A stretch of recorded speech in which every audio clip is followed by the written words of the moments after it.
Hi everyone, I've been asked to do some more videos to help with GCSE history, so trying to keep it somewhat chronological. I'm going to start with the Treaty of Versailles. The first bit of the Treaty of Versailles we really need to look at, and which I'll cover in this video, is the big three. For the purposes of the exam, I'm only going to focus on these. There were 32 countries invited to the Versailles Peace Conference to decide what would happen in sorting out the problems from World War One. The countries who were defeated were not invited, and neither was Russia. Okay, the three who you would need to know about on the exam would be France, Britain, and the USA, and their respective leaders and their aims. The first leader who I'm going to cover is Georges Clemenceau, who was Prime Minister of France. Basically, Clemenceau was an old man. He was 78 years old at this point, and he had a very extreme view towards what should happen, perhaps understandably so, with regards to Germany at the Treaty of Versailles. And to look at things from Clemenceau, who was nicknamed the Tiger, to look at things from his views, you have to understand that twice in his lifetime he'd seen France invaded by Germany. Right, so the Franco-Prussian War, which involved Prussia and France, Prussia would go on to become a key part of Germany, and what you're going to see is basically, as previously mentioned, £200 million worth of French francs were lost. Alsace and Lorraine went to become part of this new Germany, and a hell of a lot of bad feeling and resentment from France to Germany, as we've already covered in previous videos, existed. What you also need to be aware of is that the vast majority of the fighting from World War One took part on the Western Front. So that was France and Belgium. So once again, Clemenceau and others like him saw France invaded and ruined at the hands of Germany. So Clemenceau is attending this peace conference, and his aim is basically to cripple Germany. He wants Germany shrunk in size. So the smaller Germany are, the less of a threat they will be. He wants the German army crippled. Germany had a great army prior to and during World War One. He wants that army reduced, those armed forces reduced in size as much as possible, so they can never threaten the borders or land of France again. He also wants to see Alsace and Lorraine returned to France. And to be fair, the people of Alsace and Lorraine wanted to return to France as well. And this one was really, probably never beyond doubt, Germany would have expected this as well. Also, Clemenceau, you have to look at it that he's seen the bulk of this war fought on the Western Front. So France has been flattened. France has been destroyed. French industry, business, towns, villages, fields, destroyed. So France wants to see this war paid for. So you've got Clemenceau going in here very much as like a hardliner, right? He wants to punish, he wants to cripple Germany. Now, on the complete opposite end of the spectrum, you've got Woodrow Wilson, who was the president of the USA. Wilson was a Democrat. But perhaps more importantly for this paper, you need to be aware that Wilson is an idealist. He wanted the ideal solutions to the problem. Now, the critics of Wilson and the critics of the USA would say that America came into the war in 1917. So critics would say, well, you experienced a year of war. You weren't directly in Europe where the fighting was taking place mainly. You lost just over 100,000 of your men, whereas that's a lot in comparison to the European powers. That wasn't seen as much.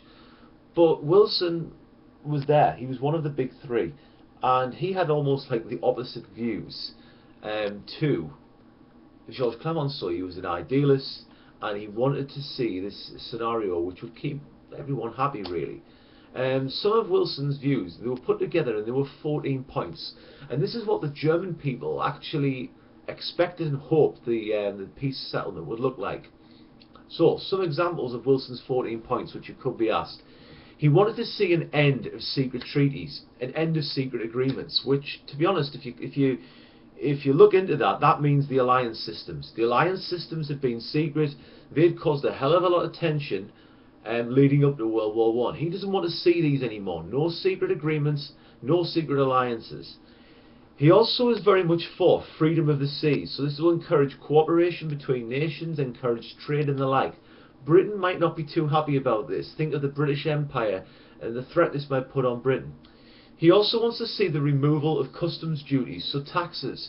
So again, to encourage cooperation and trade between countries to have a friendlier world. Wilson believes in reductions in armed forces and weaponry, again, to lessen the likelihood of a war. Wilson was an American, as we know.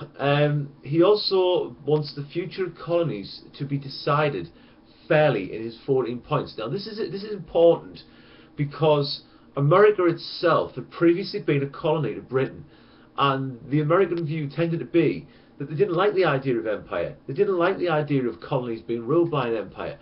So he really wants to see this decided fairly. So again, Britain might not be happy with this. You've also got German soldiers out of Russia. So towards the end of World War I, Russia was forced out of war by Germany, and there was a heavy peace settlement put on it in the Treaty of Brest-Litovsk, involving land and money taking, like being taken from the Russians to be paid to the Germans. Now, critics of this would say, well, this is what a German peace settlement looks like. So anyone who wants the Versailles Treaty to be harsh, like Clemenceau, could use the argument of, well, you know how Germany will act in a peace settlement, because look at what they've done to Russia. Wilson just wants the soldiers out of there. He also wants to see Belgium back to being independent, Alsace and Lorraine to go back to France, people of Austria-Hungary, think of the Bosnian crisis, he wants to see given independence, and he wants to see Serbia restored back to being Serbia, full Serbia. Critically for foreign policy with Hitler, he wanted to see an independent Poland set up with a port. Now we'll touch on this more in Hitler's foreign policy.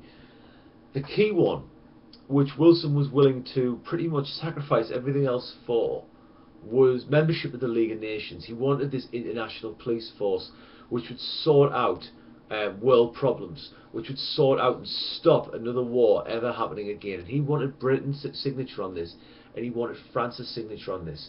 So he was willing to cooperate on pretty much everything, right, to get this. Now, in the middle, you've got Britain. And the British view is probably the hardest one to understand. The Prime Minister of Britain at the time was David Lloyd George, and his election campaign had been fought on the idea of, we will squeeze Germany until the pips squeak. So we will hurt Germany. So it would appear on the surface that Lloyd George wanted similar to Clemenceau. That was not really fully the case.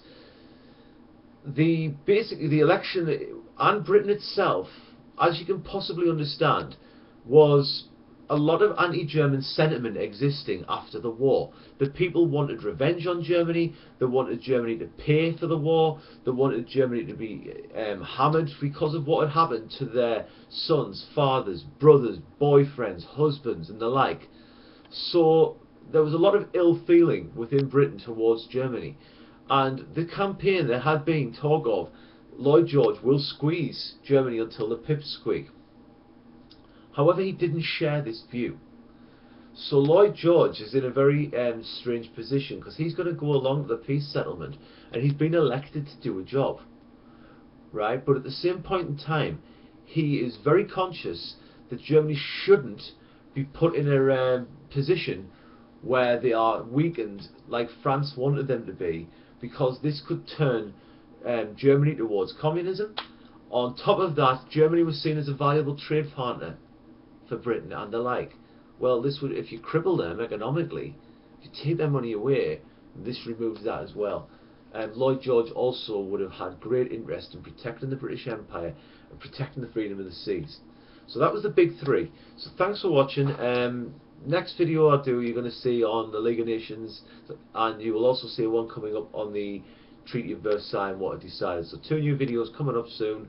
You're going to see Treaty of Versailles and the League of Nations. Thanks for watching.